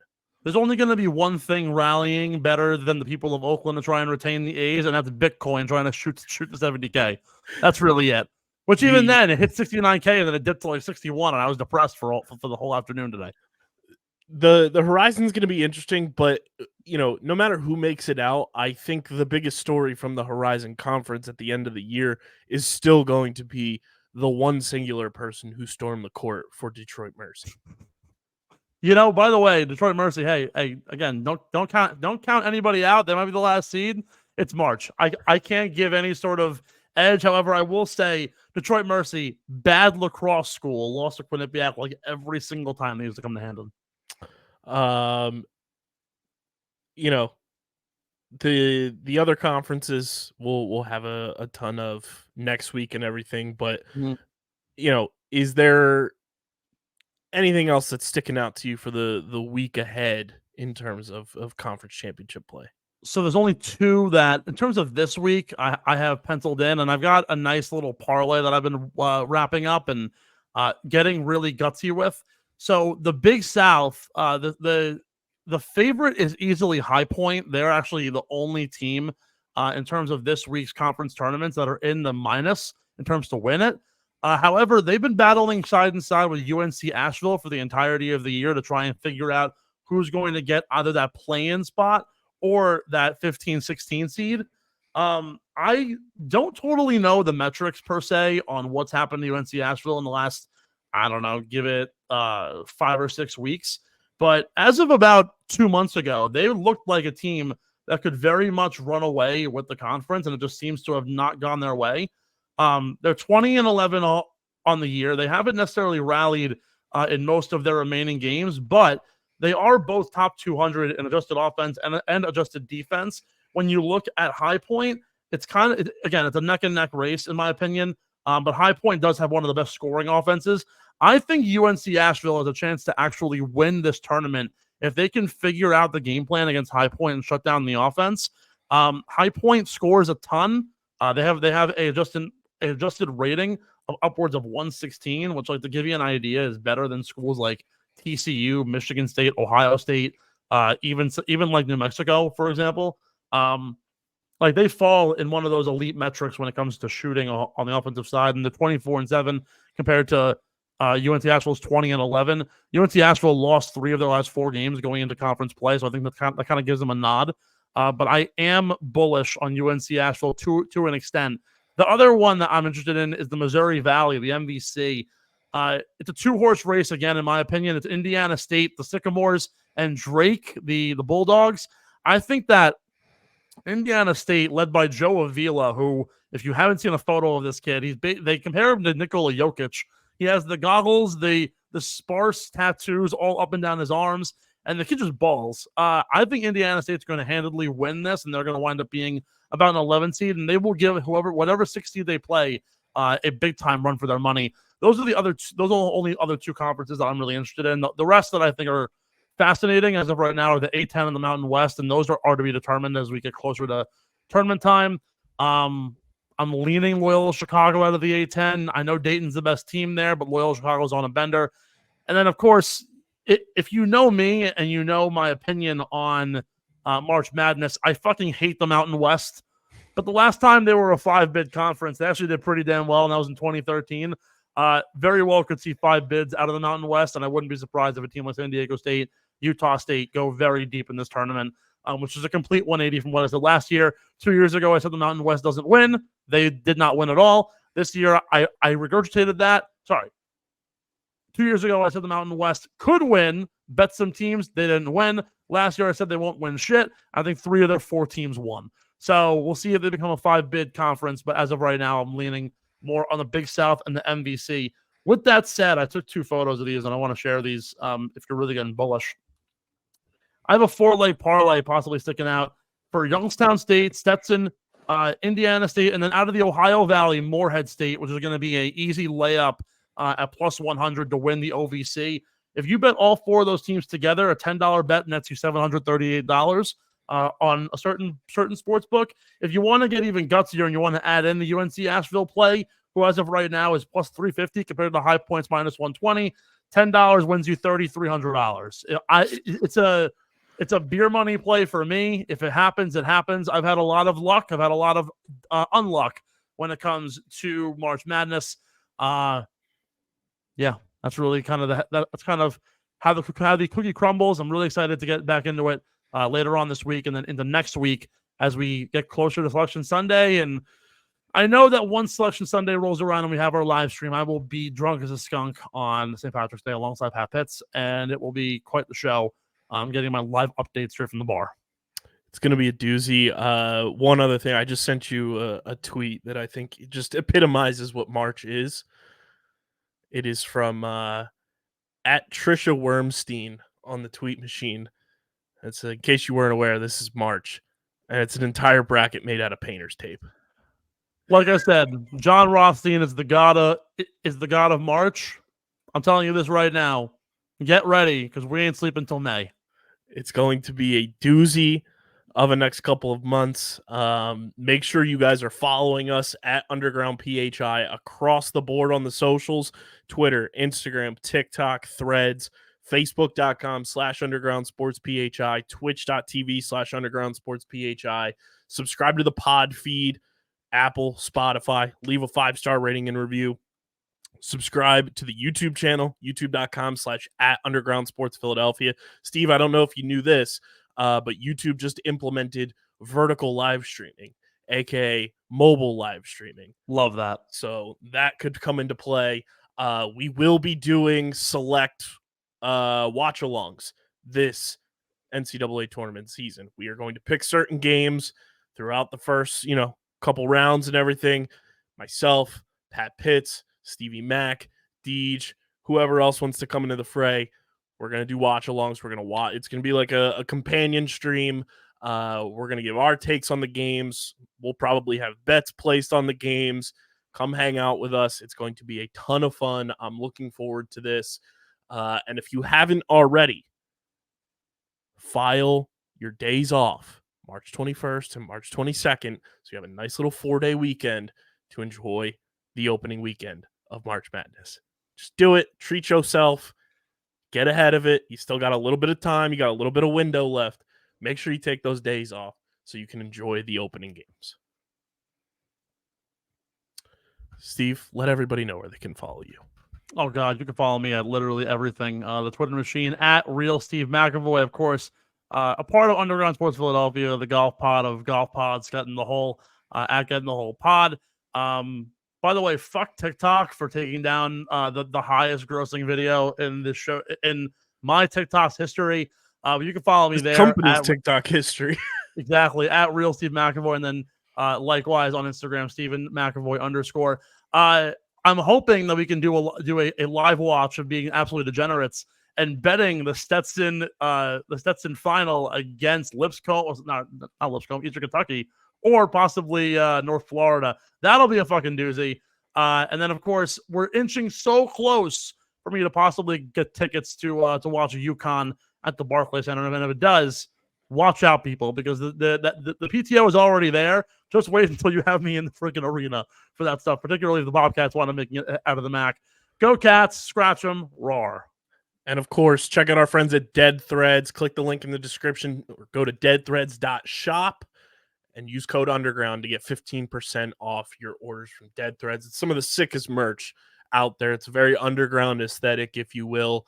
And you'll come to life looking, styling and profiling all March Madness long with our friends at Dead Threads. So definitely check them out. That's deadthreads.shop or click the link in the description and use code Underground for 15% off your order. Underground Madness Volume 1. Stick around. We'll be back with more throughout this entire Madness season. But we'll see you guys next time. Be sure to join the Underground Madness Bracket Challenge and get locked at Patty Pitts. March Madness is going to be so fun for us. I'm very excited for March Madness this year. We're going to do live streams, watch-alongs. We're going to do we have interviews on deck with like big name college basketball brains. Dude, I'm thinking I just do videos of my picks. They have no actual analytical backing behind it, but just based off vibes, feeling. Like you and Stevie Mac are going to be piss drunk for Selection Sunday. Oh, I'm going to be roaming the streets of Southie, looking for a nice pint of Guinness, screaming "No Nay Never" or whatever other Irish song you put up, and I'll be seeing who's gonna play. I can't wait. This fucking guy. Let's shift gears to baseball. It is brought to you by our pals over at FOCO. The best. Fucking love FOCO. They sent our good pal and former colleague Brooke Destra the Red October bobblehead that is unreal. It spins. All the guys' heads bobble. It's so cool. They have so much stuff coming out for the spring and summertime that you will not want to miss out on. Obviously, I'm going to be rocking the overalls all season long at Citizens Bank Park. And right now, they've got the mini mummer Jason Kelce figurine. Ooh. On pre-order that I am going to pre-order right now. Do it. They have something that is going to be absolutely insane because I just clicked on it. Get this, Pitsy. If we had an actual studio and an HQ and funding, I would 1000% be hitting up FOCO to send us this. It is a pre-order for a Jason Kelce mummer bobblehead that is 3 feet tall. Oh, that's adorable. That would fit so well in any nice space. $1,700. Okay. No. But you can get your hands on all of the great collectibles. But you got to think, regular size one is, about like $35. Making it 3 feet. That's the size of a toddler. That is the size of a wee It makes lad. sense. It's going to be so cool. It's going to be so cool. I can't wait to see that. Click the link in the description. Get your Jason Kelce mummer suit, mini, big head, bobblehead. Ours is going to be living on the shelf back here. That is an instant purchase for us. Yeah. But check out everything that FOCO has to offer, from baseball, basketball, hockey, college sports, the NFL, soccer, wrestling, all your favorite childhood TV shows. They've got it all. Click the link in the description. Support FOCO. They are awesome, the best in the game. Shout out to FOCO for sponsoring the podcast. Buster Olney might be one of my favorite humans right now. You did mention this, yes. Buster Olney this morning from the clouds, really didn't even really see this coming. But Buster Olney tweeted out this morning at 6:37 a.m. Buster Olney was having World Series thoughts. I love that for him. World Series pick from here. Phillies over the Yankees. The Phillies are very driven after squandering a great shot last October when they were the best team. An improved defense, a healthy Harper, and ownership/front office committed to adding whatever is needed during the season. Fire me up, Buster Olney. I was ready to run through a brick wall as soon as I saw that tweet on my timeline. Yeah, it's nice. I'm happy for you. I'm happy there's hope for your baseball team. Because for the one, yeah, this is the best they're gonna get right now. Not good. T's and P's. This is why you have. You're going to take in a Phillies game before you're taking a Sox game this year, because we're going to go to. You and I will be at the game on April 2nd against Cincinnati Reds. Thank God. I'm going to see some good baseball be played. Dude, you get to see Bryce Harper play baseball. Imagine it's a Yaya. That would be. I need a Bryce Harper Yaya ding dong so bad. Like, so bad to go Dude, crazy. You need that. We need Nikki C to smack one. Maybe not, because that usually precedes unfortunate events. And if Nikki C hits a home run with you in the building, does that mean The Rock is going to win WrestleMania? Well, it might mean Roman Reigns wins WrestleMania. And if that's the case, I'm not going to be a happy champion. Have you seen the hilarious Philly slants to WrestleMania now that Jason Kelce has retired? Many people just putting out funny tweets saying Jason Kelce is going to help Cody Rhodes finish his story.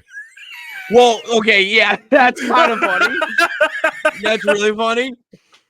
For anyone who doesn't know, like, when I say this is going to be an Avengers Endgame type of end to a show, like, they're going to have people from everywhere, like, both sides, legends, like, because the whole purpose, for anyone who doesn't know, is, like, Roman, the champion, has, like, all these family members to help him.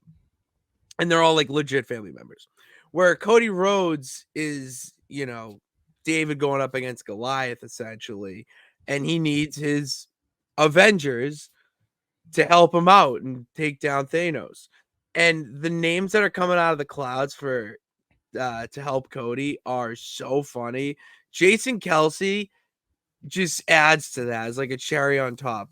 But it does spur this into another conversation. I do need to see like Philly athletes at WrestleMania. And they 100% will be. Like I need to see who's gonna be there. Maybe we run into each other, but it's all right if we just see each other via the Jumbotron. Yeah, I mean, there's going to be so many Philadelphia athletes there. The way that WrestleMania has been promoted since the summer, this past summer, like the preseason game I was at, there was wrestling stuff going on. You know, it's going to be an entire spectacle across the board. For WrestleMania, I would be stunned if Jason and Travis are not there. I'd be stunned. You know, there's going to be so many people there that week. I think the only people that won't be there are current Phillies because I think they're on the road. I wouldn't expect Embiid or anyone to be there. Yeah, I don't.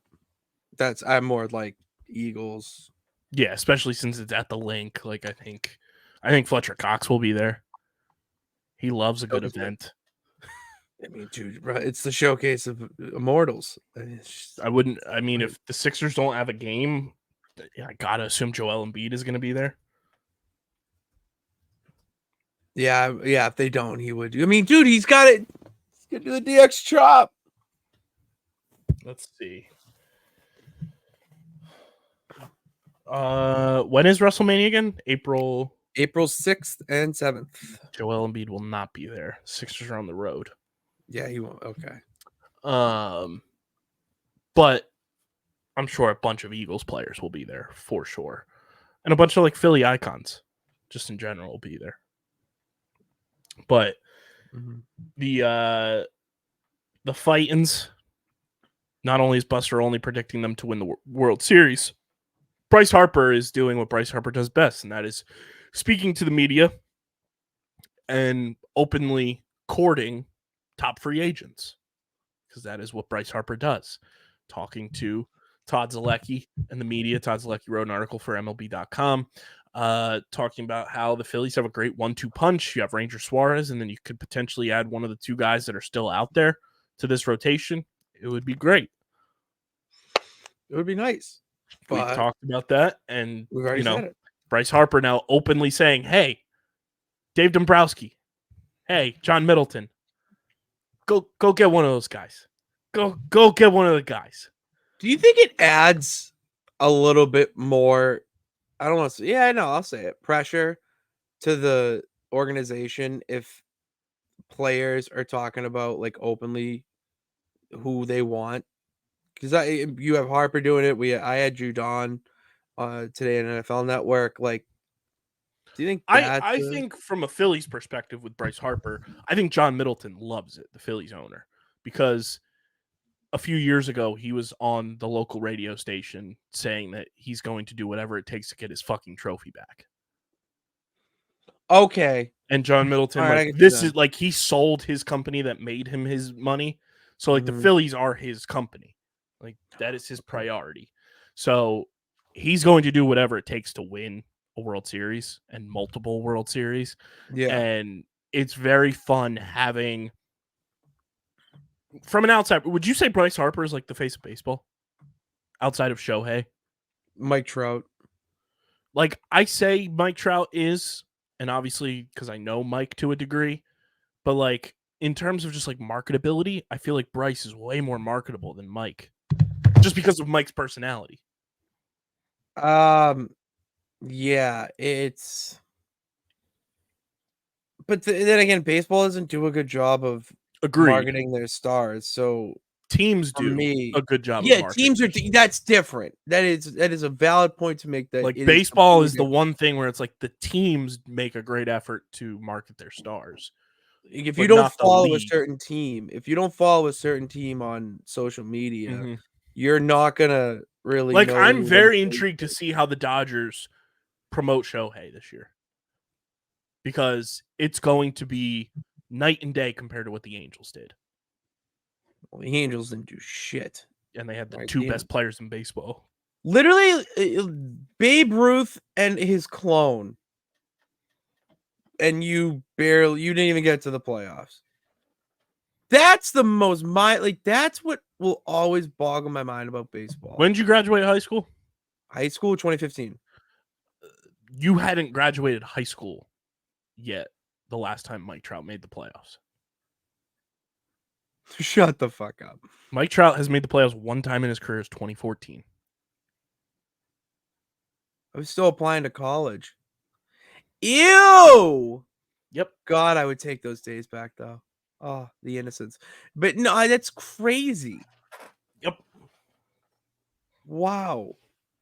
Like, that's oh man, that infuriates me. Because, like, you have that much talent and you can't do anything with it to support them. You have two of the best hitters, infielders. You have the pitcher.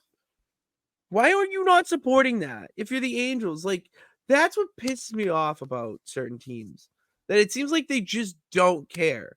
And it's not the teams that are in small markets. Like, I get it. Shit sucks. But you're Los Angeles. You know, like, you're a big market city.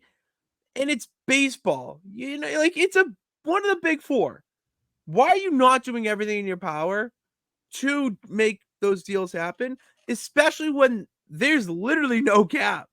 There's no cap in baseball. This is not like the NFL where you have to worry about that shit. Like, oh my God. I run a better goddamn baseball team. very cool if the Phillies went and got one of these top tier pitchers to add to this team. And you and I have talked about this the past couple of weeks, whether it's Jordan Montgomery or Blake Snell. I'd be game for either one. And it's very fun having Bryce Harper kind of be that guy. And you see the players who have come to Philadelphia since Bryce signed here to play alongside Bryce Harper, whether it's Zack Wheeler, Trey Turner, Kyle Schwarber, Nick Castellanos, Taijuan Walker. Like, they're big names. JT Realmuto gets traded here because Bryce was here. Like, these guys want to play with Bryce Harper.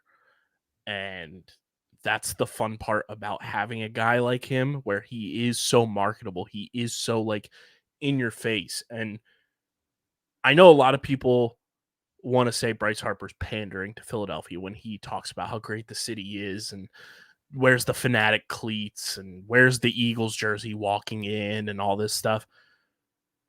Bryce Harper has truly, like, adopted Philadelphia. And it's so genuine where, like, early on, it's like, okay, he's pandering, like, cool.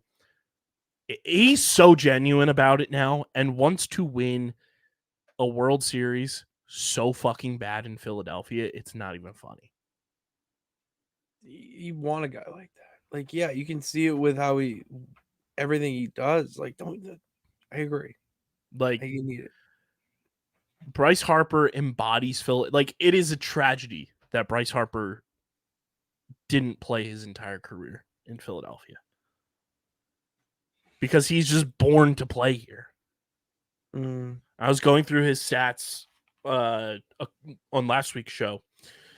Like, he's going to surpass a lot of statistical categories, like, all time for his career from what he did in a Nationals jersey in a Phillies uniform this year. Oh, wow. Like, he's going to have more doubles in a Phillies uniform this year for his career than he did in a Nationals uniform. He's like 20 some odd doubles away from breaking that in one season less, like, categorized season. And technically it's 2 seasons in terms of full games because 2022 he only played in 99 games due to injury and the Pandy Wandy season. You merge those together, that's like a full season of baseball games.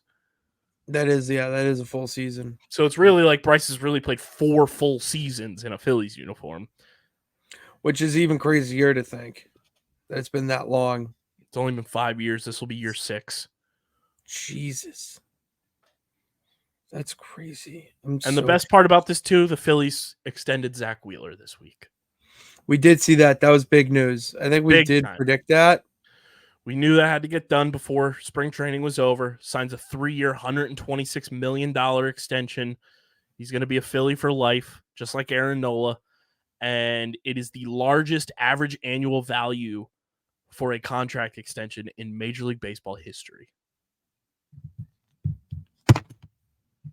Largest what in MLB history? Like, average annual value. So, like, year over year in MLB history. No opt-outs, no options. Hey, John Henry, fucking do something. Look at what my guy to my left here is doing with his team. You see how the Phillies are running their organization? It's pretty great, pretty aggressive, right? Wouldn't you want to bring that to your fans, your city, your everything? This is why you're making it very easy for me to be a Phillies fan. This is like, I'm not even kidding at this point. It's not even like hard. You're literally just telling me great things about your organization. Meanwhile, my actual team, the team is not telling me actual things about the organization. Not only good things, but they don't tell you anything. I will digress. They do tell you one thing, that the guy we just signed for 4 years, I think it was, is now hurt for the entire season. 2 years. 4 years. It was a 1-1. Okay, so 4 years Red Sox time. Got it. Dude, like, you guys are so cool. You're so cool. It is fun being the cool guys. Yeah, it's I want to be cool. We're like the cool guy. Like, the Phillies come off, I feel like, and this is just me as a fan, like it feels like we're the villains. Like everyone hates us, but in reality, we're the team that like everyone wants to hate, but they can't hate. And that's cool. Yeah, I've experienced that up here with my crew. They're like, God, like they want to hate you guys, but then you have like there was a few guys last year that made it very hard. I think Trey Turner was one that my buddy said. Reese Hoskins was the other, and then I mean Bryce. Like you can't hate a team with Kyle Schwarber on it. That I think they overlooked that. I think they did. They overlooked that because Like, you know the like we have Schwarber so many guys that like come off as villains in baseball. Bryce, Mhm. obviously, you know, Nick Castellanos had his baseball Twitter like meme 101. I think he's just a villain based on what he does at the plate. He strikes But, out, like, he's a hero to the world. the Phillies just have a collection of players that are so goddamn likable. And it is so fun that everyone rallies around us and wants to see the Phillies succeed no matter who you are, unless you're a Braves or Mets fan. Yeah, and they're irrelevant. Like, dude, It's Mets so fans great. Mets fans take videos of themselves while pooping. Like that's just that's so terrible. Who would do such a disgusting thing?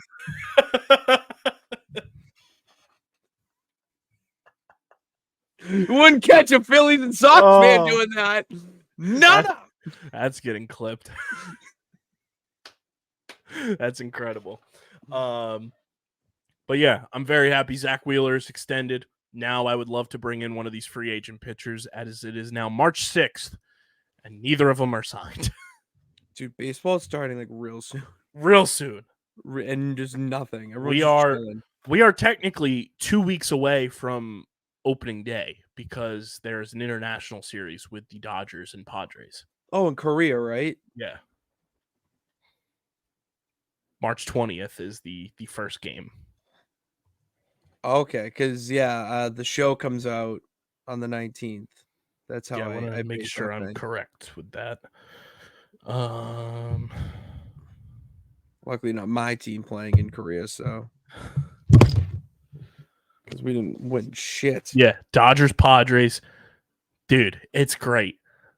Dodgers Padres Wednesday, March 20th, 6:05 a.m. Oh, Fire me up, Johnny. Prime time. Get your coffee, get your breakfast sandwich, and sit down and just start your day off right. That's I can't awesome. wait. Oh. That is awesome. And then we got it Thursday, March 21st. Dude, here's the best. Thursday is going to be an all-time sports day. Thursday, March 21st. It gets kicked off at 6:05 a.m. in Korea. Eastern time, though, 6:05 a.m. And then 6 hours later is the first tip for March Madness. Oh, at noon, right? Yeah. Oh God, we're Thursday, March 21st. We told you a month ago. Take off of work. Take off of work. I think we did say this. We said no, take we did. off of work. You can check the archives. Oh man, we might have to push up our visits. Man, that's gonna be fun. It's gonna be a beautiful time. I can't wait. And then the following week, everybody has opening day, which I am so excited for. Plus, our live tailgate podcast Saturday, March 30th, Jetro lot. Be there. It's going to be a doozy of a time. Cannot wait. Let's talk some hockey. It is brought to you by our pals over at Kenwood Beer, the official beer partner of Underground Sports Philadelphia. It's a refreshing light beer, just 4.1% ABV, only 120 calories, just 8 grams of carbs. You guys can go to kenwoodbeer.com and use the Kenny Finder to see who's got Kenwood beer on tap in the Philadelphia, Pittsburgh, Maryland, and New Jersey areas. You can also check out their storefront for the awesome Kenny merch. From the pint glasses to the mesh hats to the Kelly Green shirts and sweatshirts. It's Pitchy. I gotta send you the link for that so you can rock that on St. Patty's Day. Oh, you do. They've got some awesome gear in their storefront. Go to kenwoodbeer.com. Must be 21 or older to do so. And, of course, please drink responsibly. Pitsy, the NHL has been on fire today. Trades galore, including the Philadelphia Flyers making a trade with the Colorado Avalanche this afternoon as the Flyers and Danny Briere gets his first-round pick from Colorado. I want to pull up the full terms of the trade here because everyone was doubting it, but the Flyers traded 29-year-old defenseman Sean Walker and a 2026 fifth-round pick to the Avalanche for a 2025 first-round pick that is top 10 protected, which the Avalanche are really good, so it won't fall into that protection, in my opinion. If it does, it falls to 2026. And Ryan Johansson, and the Flyers have since put Ryan Johansson on waivers. This is a rebuild phase trade. The Flyers saw value in a guy that they could get value for, got a first-round pick in 2025 that they can use to either draft a player or trade. This is what a smart GM does, and Danny Briere is a smart GM. That's a smart move. Go young. The team, the way your team is going is young. And the way the winning is going, it's not like you thought you were going to have a playoff push. You're making the moves now, and you can get a good pick with that number. So I'm into it. Got that done, and then on top of that, the Flyers came to a contract extension with Nick Seeler on a 4-year, $10.8 million deal. Great move. He's a great pair with Jamie Drysdale on the defense for the Flyers. And again, this is what smart GMs do. You get a young guy in Nick Seeler who has played very well this year. Get him extended. You now have a line mate with Jamie Drysdale, who's going to be a franchise cornerstone defenseman for this team. And, Sealer's not young, but, he's 30, and you want him around. He's a guy that can do a lot for this team and be like a mid-tier veteran presence. Mm-hmm. He signed as a free agent in 2021 on a 2-year contract, extension in 2022, and he was an original 5th-round pick by the Minnesota Wild in 2011. So, this is a guy that he's been here for a bit. He's made his mark, and I think this is a great signing by Danny Briere. To just, shore up the defense. You traded a defenseman away, you lock up a defender now, and I think this is super smart. And, he's played 288 career games in parts of 6 seasons with Minnesota, Chicago, and Philly. He was nominated by Philadelphia's chapter of the Professional Hockey Writers Association for the 2022-2023 Bill Masterson Trophy, which is given to the player who best exemplifies the qualities of perseverance, sportsmanship, and dedication to hockey. Good locker room guy. You need those, and I think this is a great signing for the Flyers. They're doing what you need to do when you're rebuilding. You're bringing in guys who are going to be good locker room guys. You're getting value for other players that aren't going to be in your long-term future. And Danny Briere, people were doubting him, but he's doing the damn thing. Making moves. That's what you need to do when you're competing. Some other big trades. Vladimir Tarasenko gets traded to the Florida Panthers from the Ottawa Senators. That's a big-time move for the Panthers as they look to, continue pace and try to be the top seed in the Atlantic Division. Adam Henrique gets traded to the Oilers. Middlestat gets traded to the Avs. And Byram, not Joe Byram, gets traded. Joe Byram. Bing Bong gets traded to, oddly enough, New York gets traded to Buffalo. Bing Bong, fuck your life spending in New York. That's tough. Hey, yo. That's tough. But, there's going to be some other trades. The trade deadline is on Friday, so I'd be shocked if some other big moves don't get made for some of these playoff contending teams. Vegas also made one of those moves that the Vegas Golden Knights just always make. Noah Hannafin goes from Calgary to Vegas, and everyone My buddy used to play hockey with him. Oh shit. That's just 6 degrees of Pat Pitts. That's how the world works. How It's has that never been a podcast name for you? I mean, my name is pretty good. We have that. We have the pit stop. We have a lot of great things we can do with our name. But no, in all seriousness, I legit like Noah Hannafin played juniors with one of my friends that I grew up with, and he's filthy. Yeah, he's going to Vegas. That's where he should be. That's a good That checks place out. for him. I saw somebody post the team has interest in player. Second team has interest in player. And then from the clouds, it's Vegas Golden Knights. It's the church meme with the guns behind their heads. Oh, yeah. So some big time moves getting made in the NHL. I'm sure we'll be locked in on Friday for the trade deadline because the NHL trade deadline is sneaky underrated as a great trade deadline. Well, they do it right. You know, I remember I wasn't into it. I'm before, but then spending my last year in college with 3 dudes who were really into hockey, you know, that was basically like Draft Central on trade deadline day. I came back from class and they're watching on the network, and I like how they do the production. You know, they treat it like it's a big deal. You know, the MLB try to do it a little bit. The NFL does it a little bit. MLB trade deadline is good. It's good. It's the best thing they do, I think, all season when it comes to hyping certain events up that don't need to be like hyped up, but I think it goes for a reason. MLB and NHL trade deadlines are in the top tier of the major 4.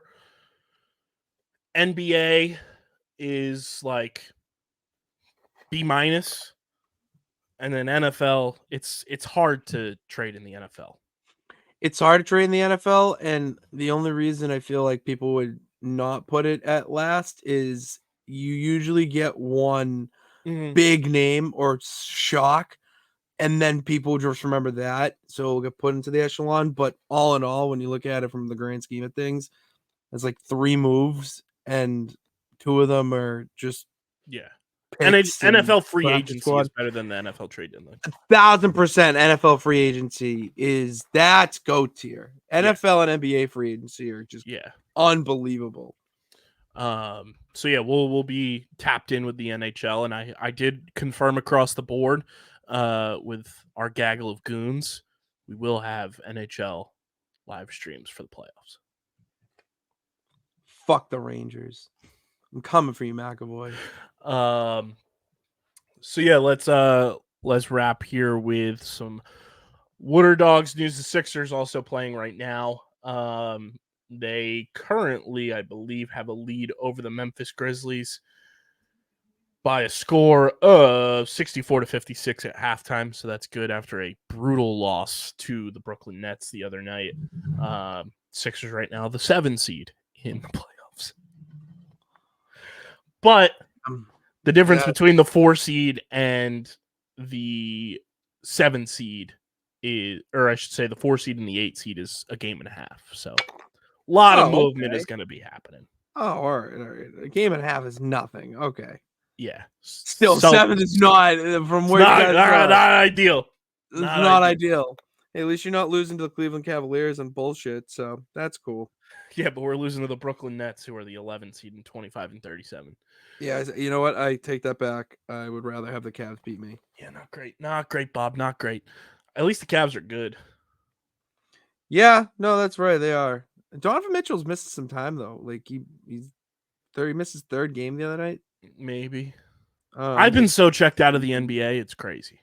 I'm trying to get back in because Celtics basketball is approaching, and it's not that I want to be like a pink hat or whatnot. But I would. Hasn't been happening. The NBA playoffs are it's approaching technically, and I don't want to go into the playoffs like blind and being like, oh, I love him, and it's like he doesn't play, and it's like, you know, like I want to know what I'm talking about. At least I know a little bit more about the Celtics than I do Bruins. I've been so checked out. Like as soon as the trade deadline happened, and Embiid got hurt, I'm just like, for what? They're giving you. They're not helping you out. You know what I mean? They're not helping you out at all. No, you guys got screwed. I was really like, to be brutally honest, I was very excited for a Sixers Celtics playoff series. Like Mhm. bygones be bygones. Like that's good basketball. Mm-hmm. That's good for TV. And for the Sixers to be bad, it's bad for television. Okay, like this is coming from a Boston Celtics fan. Mm-hmm. The Sixers need to be good for the NBA to thrive, Mm-hmm. and they're not. Yeah, it's tough. It's tough. But we got hockey. We got March Madness. We got baseball. And the Waterdogs. It is brought to you by our PLL app code. Download the PLL app. Pitsy downloaded it recently. Dude, I actually How awesome is the app, dude? Like, from somebody who Very is a user sports friendly. fan and just likes like gamification of things, the PLL app is your one-stop shop for everything PLL. Pitsy's keeping up with his Cannons, who made a massive signing in free agency the other day, signing reigning defensive player of the year Garrett Epple to a 2-year contract from the Redwoods. Huge signing. Huge signing for the Cannons defense there for Coach Brian Holman. I'm obviously keeping up with the Waterdogs and everything free agency related. Yeah. And the PLL app helps you do that. Helps you keep up with the college game this year with the TLN College Pick'em. There's polls that you can take. There are just so many different features in the PLL app that makes it so awesome. And this week on OTB, we've got the man, the myth, the legend, BC, who is behind the PLL app on the show from an interview at PLL Championship Series that breaks down so much behind the app. It's such a cool feature to covering the PLL and being a fan of the PLL. Download the PLL app, go to the redeem code section, type in OTB pod. That's OTB POD, and you're going to get 500 XP in the app. Pitsy did it a couple weeks ago. He leveled up immediately. So download the PLL app, It was redeem awesome. code section, and use code OTB pod for 500 XP in the PLL app. Free agency's underway. Pitsy, my phone has been going crazy. And the Waterdogs have brought home a hometown player, Jake Richard, who I have admired from afar, has been on the Atlas all 5 years of the PLL, has signed a contract with the Waterdogs in free agency. And the Waterdogs ain't done yet. They ain't done. Ain't done. There's a lot more to come, especially contract extension wise of guys that are currently on the roster. Streets are talking. Streets are talking. People think I have the script. I don't have the script, but you can think I do. But Jake Richard signs with the Waterdogs. I love the signing. I tweeted this out, and a lot of people agreed. Jake Richard was a captain for the Atlas for a bunch of years. It's rare that in any sport you get to sign a team captain in free agency, and the Waterdogs just added a team captain to a team that is already littered with leadership and like that type of presence in their locker room already. So to add that from the outside, to bring in a guy who's from the area is huge. And I think this is a great signing by interim GM Andy Copeland, as the search for a Waterdogs head coach is still underway. A lot of rumblings with potential Waterdogs signings for the head coach. Interviews are going on this week. Some rumored names are Stephen Brooks, who's the assistant coach for Atlas, and Joe Spallina, who lacrosse heads know. Joey Spallina is a superstar player at University of Syracuse right now, listener of the program over at OTB. Pops, listener of the program for OTB. He's the current head coach of the Stony Brook University women's lacrosse team. And Pitts, I'm going to send you a video and tell me if Joe Spallina does not embody what a Philadelphia coach should be. And to make things better, my good pal, my boy Chase at the PLL Pipeline, posted one of his graphics on his Instagram about the rumor mill of his dad being interviewed potentially as a candidate for the Waterdogs. Joey Spallina posted that post on his Instagram story. Did you send to me Text or? I am going to text it to you right Oh, now. you're doing it. You're doing it as we speak. Yeah. Oh, it's Kyle O'Reilly. Yeah. Joe Spallina, also former head coach of the New York Lizards in the MLL. That's a hilarious name. So he Need has this professional energy. coaching experience. That's him? Yes. Oh, dude. Tell me he wouldn't rock a Philly sideline. Oh, it's very Sirianni-esque. They love him too. High energy. You need high energy in lacrosse. That's how you do it. He's a New York guy, but I think he would do well here. I think a lot of people would like Joe Spallina. And I'm not just saying that because Joe Spallina listens to OTB, follows the program. No, you know what you're doing. But Good guy. I think he'd be a great candidate and somebody who could potentially be a good way to attempt to fill Andy Copeland's shoes as head coach and GM of the Waterdogs. Because it's going to be damn near impossible to fill those shoes, but you got to do your best to do it. I think Joe Spallina would be awesome. And I mean, Joey's going to be in the draft in a couple years. Joey Spallina in Philly, that'd be a fun fucking time, bro. That'd be fun.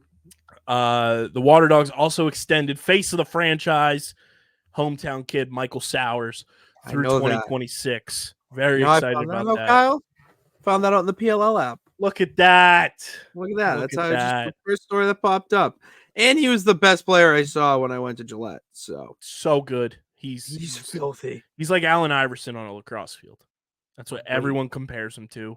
Really? He's a Philly kid. He's from Montgomery County. He's got the best hoagie mouth in the world.